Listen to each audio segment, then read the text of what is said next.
J'ai été la première femme cadre technique, voilà, première femme à prendre des responsabilités, etc. dans le monde du cyclisme. Oui, mais en tout cas, être la première, c'est aussi, comment dirais-je, impulser quelque chose de nouveau et ça fait beaucoup de bien. C'est justement répondre à cette petite voix intérieure en disant « Vas-y, c'est possible ». Je suis Marie-Françoise Potreau, j'ai 63 ans, je suis une ancienne sportive de haut niveau en cyclisme, j'ai fait du haut niveau pendant 14 ans et ensuite je suis aujourd'hui vice-présidente de la Fédération française de cyclisme et présidente de l'association Femmes Mixité Sport. Ce qui m'a marqué dans mon passage d'entraîneur, c'est que chaque fois que j'engageais une équipe et que je mettais au bas de la page directrice sportive, Marie-Françoise Potreau, j'arrivais sur les épreuves, à cette époque-là, ce n'était pas des chambres individuelles, je me retrouvais, on me disait « Ah, mais on n'a pas prévu de chambre pour vous », on ne savait pas.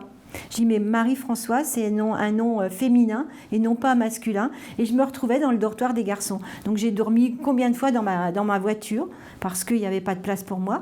J'allais prendre des douches à 4 h du matin pour ne pas croiser les garçons dans les douches collectives, etc. Donc ça m'a vraiment marqué sur mon métier d'entraîneur.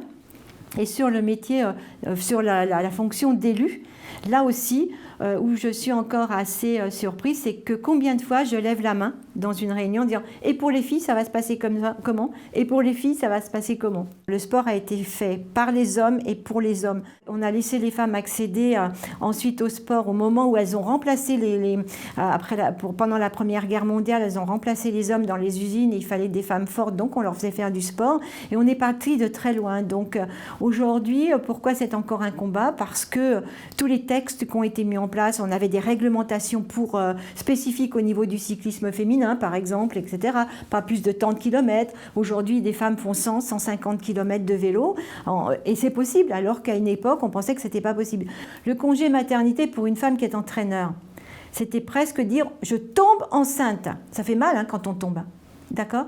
Donc, au lieu de dire « j'ai la joie de vous annoncer que je suis enceinte ». Voilà. Donc tout ça vous démontre combien il était difficile pour les femmes d'intégrer un milieu du sport qui est un milieu fait pour les hommes, encore une fois, sans contrainte, de façon à ce qu'on ne puisse pas dire c'est possible pour une femme. Mais comme dans le milieu d'entreprise aujourd'hui, le télétravail, le congé paternité, etc. font qu'on a fait évoluer tout ça.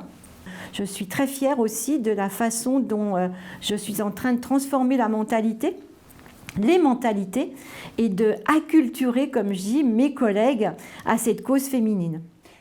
Montrer des femmes, montrer de la compétition cycliste aujourd'hui, féminine, c'est montrer que les femmes ont leur place aussi, etc. Et comme vous dites, c'est montrer qu'elles ne sont pas sur un podium en train de remettre des bouquets, mais qu'elles peuvent aussi faire des performances. Et d'ailleurs, les performances des femmes aujourd'hui, que ce soit en cyclisme ou dans d'autres disciplines, sont remarquables. Et regardez ce qui va se passer aux Jeux de Tokyo. Vous savez quand même qu'aux Jeux de Londres, la France a fait 46% de ses médailles avec le sexe féminin. Donc je pense qu'on est sur la bonne voie là-dessus. Même sur Tokyo, vous verrez qu'il y aura à peu près la délégation féminine en sportif, ça sera 48% de femmes.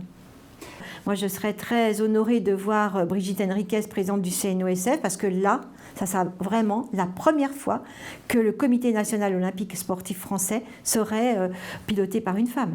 Plus on aura de femmes journalistes, plus on aura de femmes qui seront là pour commenter des événements sportifs, plus la part sera faite belle aux femmes dans le monde sportif.